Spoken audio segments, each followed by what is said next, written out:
Today I find myself at Roding Valley, a station whose main claim to fame is the fact that it's the least used station on the entire London Underground network. It's on the Central Line, located in Buckhurst Hill. It's also just outside Greater London, so I can't stay for too long lest my captors notice I'm missing. In 2019 it had a mere 449,612 passengers. Now, obviously 2020 messed things up for the statistics, what with station closures and people not going into work for one reason or another. So 2019 is the most recent statistic that is really usable. For comparison, Waterloo had 82,934,325 in the same year. As a consequence of its relatively low passenger numbers, Roding Valley is one of the few stations not to have ticket barriers. Why is it so little used? Well, a lot of it is down to the service pattern these days. The station is located on the Hainault loop. Most of the time it's only served by a shuttle service from Hainault rather than direct trains from central London, the exception being just before the peak periods when trains do run straight through. But unlike a lot of the other stations on the Hainault loop, thank you, there is an alternative. The station is very near to Woodford and Buckhurst Hill, both of which do have a regular service into central London. There's also the nature of the area. It's a relatively quiet residential area. As you can see from this satellite view, there's an awful lot of open and undeveloped space. With very little town to serve and better alternatives, it's really no surprise that it's not exactly Clapham Junction around here. Roding Valley is actually a relatively late addition to this line, and by relatively late I mean it's over 80 years old.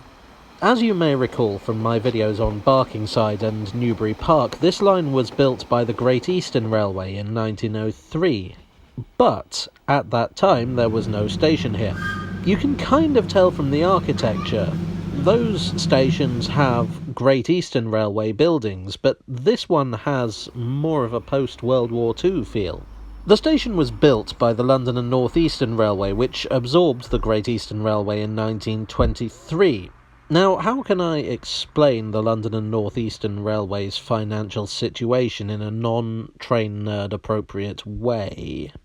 They were kind of the equivalent of that one guy you know who always wears the top brands but is scraping to pay the rent every month. They looked glamorous, but they were by no means rich.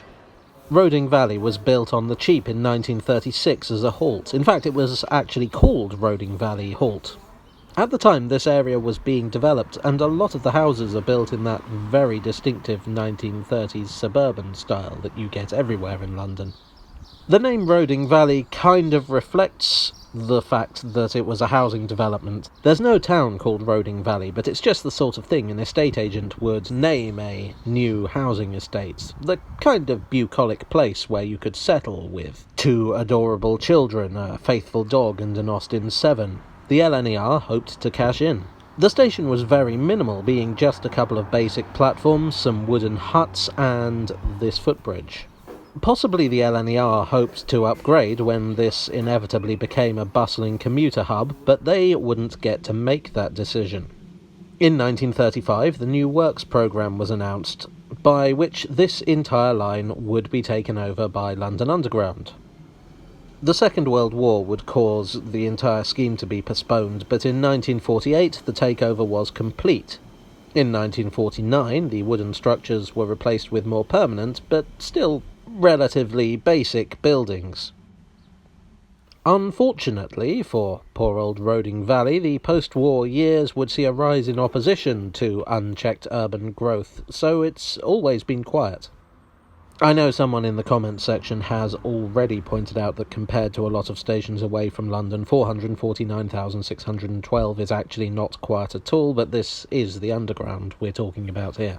Nevertheless, things have improved over the last couple of decades.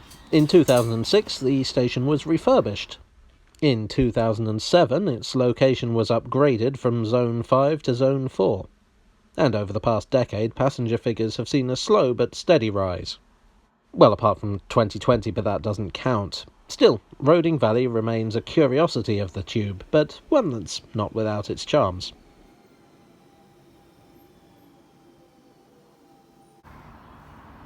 Hello all, I hope you enjoyed this underused tale from the tube. If you did, you may wish to click the like button and subscribe for more of my content. Jeff Marshall has also covered Roding Valley in his Least Used Stations series, so I'll put a link to that in the description below.